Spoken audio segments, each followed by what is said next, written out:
اللهم صل على سيدنا ومولانا محمد وعلى آله وصحبه وبارك وسلم.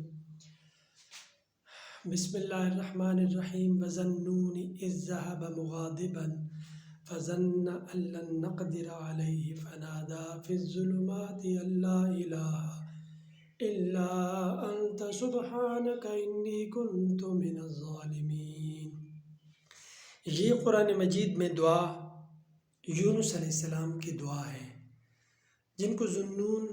مچھلی والا پیغمبر کہا جاتا ہے۔ اس کا سیاق و سباق جانتے ہیں اور پھر دعا پہ تھوڑی سی میں روشنی ڈالنا چاہتا ہوں۔ خالق کائنات نے قرآن مجید میں ارشاد فرمایا کہ وہ مچھلی والا پیغمبر اذ ذہب مغاضبا، جب وہ غصے سے نکلا۔ مغاضب کا جو لفظ ہے باب مفعلہ سے، اس کا مطلب ہوتا ہے کہ قوم ان پہ غصے تھی اور یہ قوم پہ غصے میں تھے۔ عموماً انسان کی کیفیت اور معاملہ یہ ہے کہ انسان جب کسی کو نیکی کی دعوت دے، نیکی کی طرف بلاتا ہے، برے کاموں سے روکتا ہے، بے حیائی سے روکتا ہے، تو وہ جو بے حیائی والے لوگ ہوتے ہیں، جو برے لوگ ہوتے ہیں، جو ہمیشہ برائی کی طرف میلان کرنے والے ہوتے ہیں، وہ اس داعی پہ، دعوت دینے والے پہ ہمیشہ غصے میں رہتے ہیں،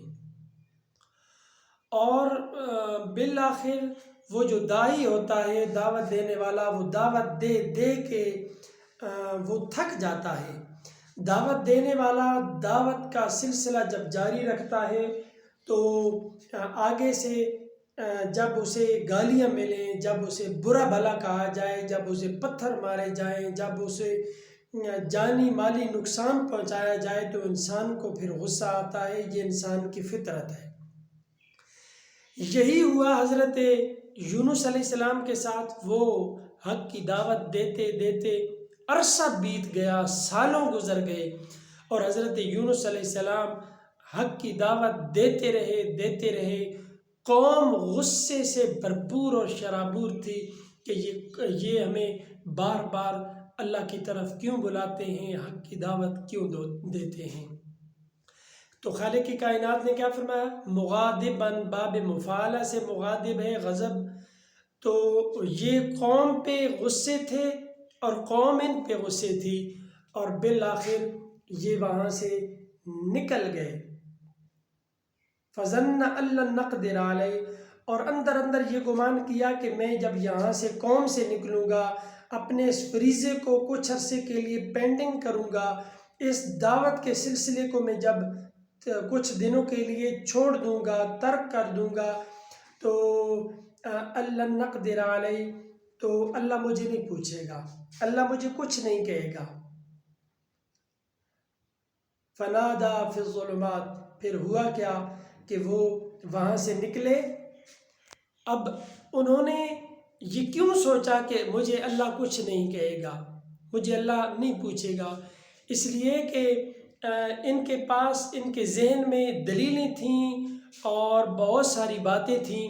کہ میں اتنے عرصے سے دعوت دے رہا ہوں، میں اتنے عرصے سے اللہ کی طرف بلا رہا ہوں، اللہ یہ سب کچھ دیکھ رہا ہے، اللہ ان معاملات کو جانتا ہے، میں ان کو فی سبیل اللہ بغیر کچھ لیے میں اللہ کی طرف بلا رہا ہوں، یہ آگے سے مجھے برا بھلا کہتے ہیں، میری بات کو نہیں مانتے، اتنا عرصہ بیت چکا ہے، میری بات ماننے والا کوئی نہیں، میرے نقش قدم پہ چلنے والا کوئی نہیں، اللہ کی طرف آنے والا کوئی نہیں، اس وجہ سے اللہ مجھے کچھ نہیں کہے گا۔ وہ وہاں سے نکلے، پھر وہ کشتی پہ سوار ہوئے، پھر وہ قرعہ ڈالا گیا، پھر انہیں دریا میں ڈالا گیا، اور پھر مچھلی نے انہیں اپنے قبضے میں لیا، اپنے پیٹ میں لیا۔ اب رات کی تاریکی، سمندر کی تاریکی اور مچھلی کے پیٹ کی تاریکی، یہ تین تاریکیاں جب جمع ہوئیں تو وہاں اندر جا کے حضرت یونس علیہ السلام پکارتے ہیں لا الہ الا انت سبحانک، جس کو آیت کریمہ کہتے ہیں۔ یہ وہ آئسولیشن ہے کہ ایک تنہائی سمندر میں، پھر رات کی، پھر مچھلی کے پیٹ کے اندر، بالکل تنہائی کے اندر خالق کائنات کو یاد کرتے ہیں۔ ذرا سوچئے کہ ہم کسی بڑے مجمع میں تقریر کرتے ہیں، خطاب کرتے ہیں، واعظ و نصیحت کرتے ہیں، کسی ٹی وی چینل پہ نشر ہوتا ہے، کسی بڑے مجمع میں وہ سنا جاتا ہے تو اس کی تشہیر ہوتی ہے، مگر خالق کائنات کی قدرت کو یہ منظور تھا کہ اتنی تنہائیوں میں، سمندروں کی گہرائیوں میں جا کر بھی، رات کی تاریکیوں میں ہو کر بھی، مچھلی کے پیٹ کے اندر بھی کوئی سننے والا نہ تھا، مگر خالق کائنات نے فرمایا کہ میں اسے قرآن کا حصہ بنا کے پوری دنیا پہ نشر کروں گا، یہ نشریات پوری دنیا میں ہوں گی اور پوری دنیا کے لوگ اس کو سنیں گے کہ اس تنہائی میں جا کر میرے یونس نے مجھ سے کیا کہا تھا اور میں نے اس کی دعا کو قبول کیا تھا۔ وہ کیا دعا تھی؟ لا الہ الا انت سبحانک۔ یہ لا الہ، یہ اس لیے یہ ایک گواہی ہوتی ہے، یہ کلمہ ہے جو عموماً لا الہ الا اللہ جس طرح ہم پڑھتے ہیں محمد الرسول اللہ، تو یہ دوبارہ سے یہ گواہی کہ اس بات کی دینی تھی کہ یہ جو میں نے جس روش پہ چلا ہوں، جس طریقے پہ چلا ہوں، اس پہ مجھے نہیں چلنا چاہیے تھا۔ اور لا الہ الا انت سبحانک، انت سبحانک، تو پاک ہے۔ یہ پاکیزگیاں یہ خالق کائنات کی طرف منسوب کیں، اور انی کنت من الظالمین، یہ مجھ سے میں حد سے تجاوز کر گیا ہوں جو مجھے نہیں کرنا چاہیے تھا۔ اب یہاں اس دعا کے اندر حضرت یونس علیہ السلام نے خالق کائنات کی بارگاہ میں وہ دلیلیں نہیں دیں کہ اے اللہ میں کیا کرتا، میں تو دعوت دے رہا تھا، میں تو حق کی طرف بلا رہا تھا، میں تو اپنی اتباع و پیروی کا انہیں کہہ رہا تھا، میں حق کا داعی بنا ہوا تھا، لیکن اس کے باوجود میری بات نہیں سنی گئی، میری بات نہیں مانی گئی۔ اب اس میں میرا کوئی قصور نہیں ہے، میری کوئی غلطی نہیں ہے، نہیں، سب سے پہلے